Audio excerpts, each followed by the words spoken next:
I got so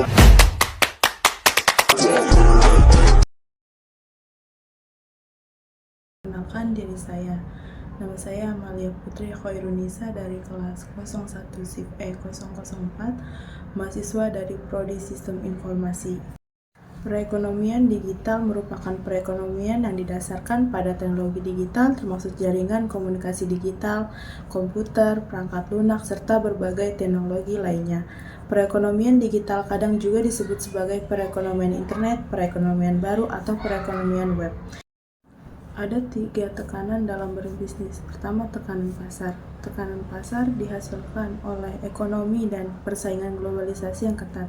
Contohnya seperti tenaga kerja, banyak sekali tenaga kerja Indonesia yang merantau ke luar negeri untuk mendapatkan ekonomi yang lebih tinggi karena negara-negara maju sering menawarkan berbagai benefit seperti disediakan tempat tinggal, mendapatkan perawatan kesehatan, dan benefit yang lainnya.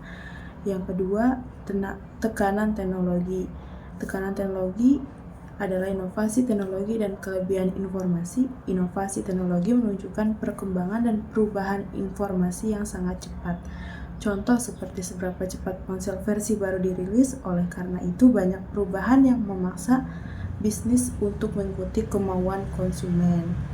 Yang ketiga, ada tekanan sosial. Tekanan sosial adalah tanggung jawab sosial, regulasi pemerintah, pengeluaran untuk program sosial, pengeluaran untuk perlindungan dari terorisme dan masalah etika. Selanjutnya, ada respon organisasi. Respon utama organisasi dalam pembahasan ini terbagi dalam 7 kategori, yaitu 1. Sistem strategis. Sistem strategis bagaimana upaya untuk meningkatkan pangsa pasar atau laba perusahaan. Contohnya, selalu melakukan inovasi baru terhadap seluruh produk yang dianggap kuno, termasuk dengan cara memperhatikan pesaing baru yang muncul supaya tidak tersalip dan kalah bersaing dengan semua produk yang baru muncul. 2. Fokus pada langganan, memberikan pelayanan yang maksimal kepada langganan. Contohnya, memberikan pelayanan atau kepuasan untuk pelanggan dan memahami apa yang dibutuhkan oleh pelanggan tersebut. 3. Perbaikan kelanjutan. Perbaikan yang dilakukan secara terus-menerus untuk agar produk dapat diterima dan bersaing di pasar. Contohnya, banyak perusahaan berjuang untuk menemukan arah yang benar dengan mempekerjakan orang yang lebih baik, membeli bahan dengan harga lebih rendah, namun pada akhirnya perbaikan berkelanjutan yang dapat membantu bisnis membangun keunggulan yang lebih baik dan efisien. Yang keempat, merestrukturisasi proses bisnis. Untuk mencapai peningkatan yang drastis, perusahaan perlu melakukan rekayasa ulang proses bisnis.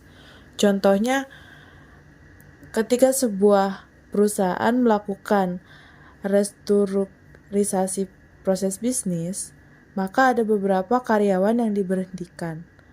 Secara umum, hal itu disebabkan karena ada pemangkasan biaya atau perusahaan menjadi lebih efisiensi.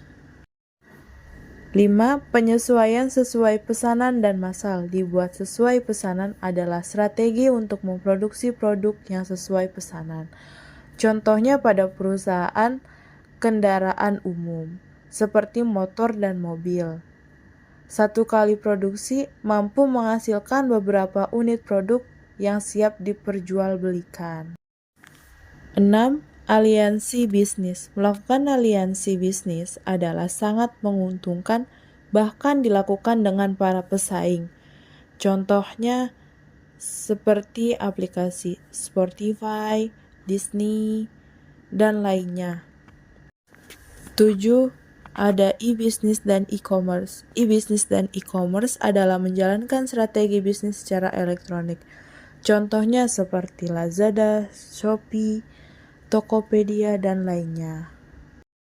Kesimpulan dari materi yang saya sampaikan adalah perekonomian digital didorong oleh kemajuan teknologi informasi yang mempercepat perubahan di berbagai sektor ekonomi sehingga pebisnis harus menciptakan inovasi baru yang lebih efisien untuk memperluas jangkauan dan menciptakan model bisnis baru.